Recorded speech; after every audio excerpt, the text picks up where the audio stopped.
বহু যুগ আগে রামগড় নামক একটি গ্রাম ছিল। রামগড় খুবই সুন্দর একটি গ্রাম। গ্রামের মধ্যেই একটি নদী ছিল, তাই সেখানকার বাসিন্দারা চাষবাস করে আনন্দে থাকতো। সবাই পরিশ্রম করে টাকা রোজগার করত আর মজায় থাকতো। সেই গ্রামেই একজন কৃষক থাকতো, তার নাম ছিল নন্দু। নন্দু খুবই অলস এবং দুষ্টু প্রকৃতির মানুষ ছিল। একদিন রামুর পাশ দিয়ে যেতে যেতে সে তাকে বলল, আরে রামু, তুমি সারা দিন এত কাজ করো, কি করে করো? তা কি করব? তোমার মতো এরকম বিনা পয়সা খাবো? আমি এরকম স্বভাবের না। আরে রামু, যখন বিনা পয়সাতেই আমরা খাবার পেয়ে যাচ্ছি, তাহলে এত খাটাখাটুনির কি দরকার? না ভাই না, আমার এই বিনা পয়সার খাবার হজম হবে না। যাও যাও, বাদ দাও, তোমার সাথে আর কোনো তর্ক করার ইচ্ছা নেই আমার। রামুর কথাটা নন্দুর খারাপ লেগেছিল, সেজন্য সে ফেরার পথে ভাবলো, এবার আমাকেও রামুকে কম খাটুনিতে পয়সা রোজগার করে দেখাতে হবে। কিন্তু এই চাষাবাদে বড্ড খাটুনি, আমি অন্য কিছু করব। আমি এক কাজ করি, কাল সকালবেলায় জমিদার বাড়িতে যাই, ওখানে নিশ্চয়ই কোনো কাজ পেয়ে যাব। হ্যাঁ। পরের দিন সকাল সকাল সে জমিদারের কাছে গেল। আরে জমিদার মশাই, জমিদার মশাই, কেমন আছেন আপনি? আরে নাথু, আরে নাথু, কি ব্যাপার আজ হঠাৎ আমার বাড়িতে? সব ঠিক আছে তো? না জমিদার মশাই, কিছুই তো সেভাবে ঠিক চলছে না। আচ্ছা, সেই জন্যই আজ আমার কাছে আসা? না মালিক, আমার কাছে কোনো কাজ নেই, যদি আপনি... নন্দুর কথার মাঝেই জমিদার বলল, তোমার ওই ক্ষেতের কি হলো? দুষ্টু নন্দু এই প্রশ্নের মিথ্যে উত্তর দিল। আরে ওটা তো আমি কবে কবে বেচে দিয়েছি।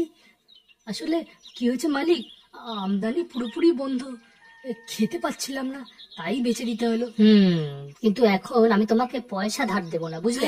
তুমি এর আগেও আমার থেকে অনেক পয়সা ধার নিয়েছো। আরে মালিক, আমার কথাটা তো শুনুন, আপনার কাছে তো অনেক গরু বাছুর পড়ে আছে, তাই না? আমি ওদের চড়াতে নিয়ে যাব, আপনি যা পারিশ্রমিক হয় দিয়ে দেবেন। ঠিক আছে। আর এমনিতেই আমি যে চালক রেখেছিলাম সে চলে গেছে।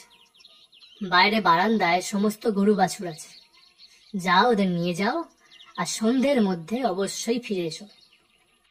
ঠিক আছে মালিক। নন্দু গরু বাছুরগুলোকে নিয়ে মাঠে চড়াতে গেল। নন্দু খুব সুরে বাঁশি বাজাতো, তাই সে বাঁশি বাজাতে আরম্ভ করলো। কিছুটা গিয়ে সে একজন পশু ব্যবসায়ীর কাছে জমিদারের সব গরু বাছুর বিক্রি করে দিল আর নিজে জমিতে গিয়ে চাষ করতে আরম্ভ করলো। সে এতে প্রচুর পয়সা লাভ করেছিল এবং নিজের বাড়ি ফিরে গেল। সন্ধ্যাবেলা নন্দুকে না দেখতে পেয়ে জমিদার তার বাড়ি গেলেন। বেঈমান, বাইরে আয় আর বল আমার বাছুরগুলোকে কি করেছিস। কোন বাছুরের কথা বলছেন জমিদার সাহেব? আজ সকালবেলা তুমি যে বাছুরগুলোকে চড়াতে নিয়ে গেলে সেগুলোর কথা বলছি। কি বলছেন জমিদার সাহেব? আমি সকাল থেকে আমার খেতে কাজ করছি, আপনি প্রতিবেশীদের জিজ্ঞেস করে নিন। আপনার গরুদের নিয়ে আমি কিচ্ছু জানি না। আপনার কাছে কোনো প্রমাণ আছে যে আমি আপনার গরুদেরকে নিয়ে এসেছি? যদি থাকে তাহলে চলুন মোড়ল সাহেবের কাছে। নাথু, আমি তোমার উপর ভরসা করে ভীষণ বড় ভুল করেছি, তুমি কখনো ভালো থাকবে না। জমিদার বুঝে গেছিল যে তার কাছে কোনো প্রমাণই নেই। উনি বাজে কথা শুনিয়ে চলে গেলেন। নন্দু ঘরের ভিতরে ঢুকে গিয়ে মনে মনে বলল, আজ তো প্রচুর পয়সা হয়ে গেছে।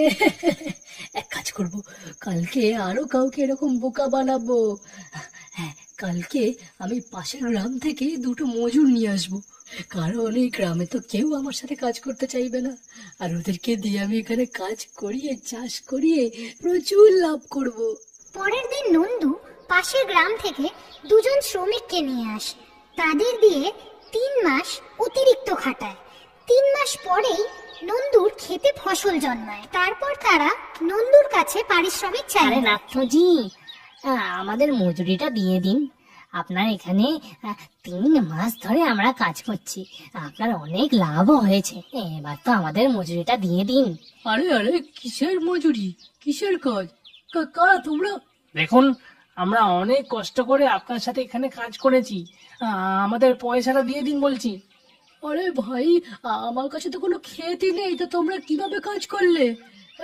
আমি কি জানি? আপনারা এখন যান, আমার সময় নষ্ট করবেন না। নাথজি, আপনি যা করছেন একদম ঠিক করছেন না, কিন্তু আমরা গ্রামবাসীরা প্রথমেই বারণ করে দিয়েছিল যে আপনার সাথে কাজ না করতে। কি করব, আমরা তো মজুর, আমরা লোভে পড়ে চলে এসেছি।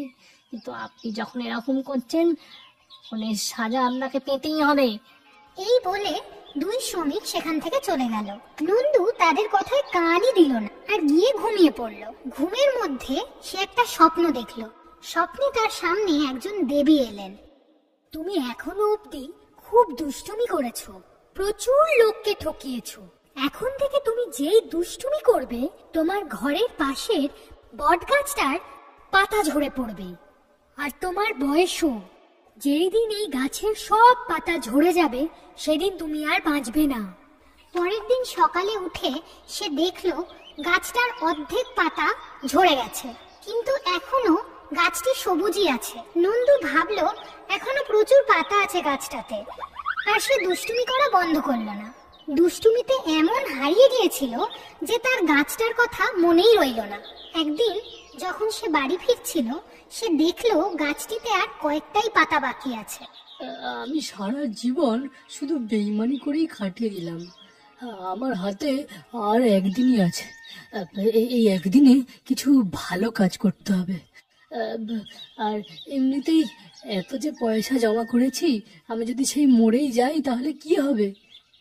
এক কাজ করা যাক, আমি ওই জমিদারকে ওনার গরুর সব পয়সা ফেরত দিয়ে দিই, আর ওই মজুরদেরও ওদের মজুরি ফেরত দিই। এই ভেবে নন্দু নিজের বাক্সে রাখা সব টাকা পয়সা বের করে জমিদার আর শ্রমিকদের দিয়ে দিল, আর কিছু টাকা দিয়ে গরিব বাচ্চাদের খাবার খাওয়ালো। আর আজকে এই সব করে তার খুব ভালো লাগছে। আজ আমি কত ভালো অনুভব করছি। আমি যদি বেইমানি না করতাম তাহলে হয়তো এতদিনে আমি আরো বাঁচতাম। যাগে, এবার ঘরে গিয়ে মৃত্যুর জন্য অপেক্ষা করি। চলো। নন্দু বাড়ি ফিরতেই দেখে বটগাছটাতে আবার পাতা জন্মেছে। নন্দু আনন্দ পেল। সে বুঝে গেছিল যে এখন যদি সে দুষ্টুমি করে তাহলে আর বাঁচতে পারবে না। সে দুষ্টুমি ছেড়ে সারা জীবনের জন্য সৎ পথে কাজ করতে আরম্ভ করলো। তাহলে বাচ্চারা, আমরা এখান থেকে কি শিখলাম? খারাপ কাজের ফল সবসময় খারাপই হয়।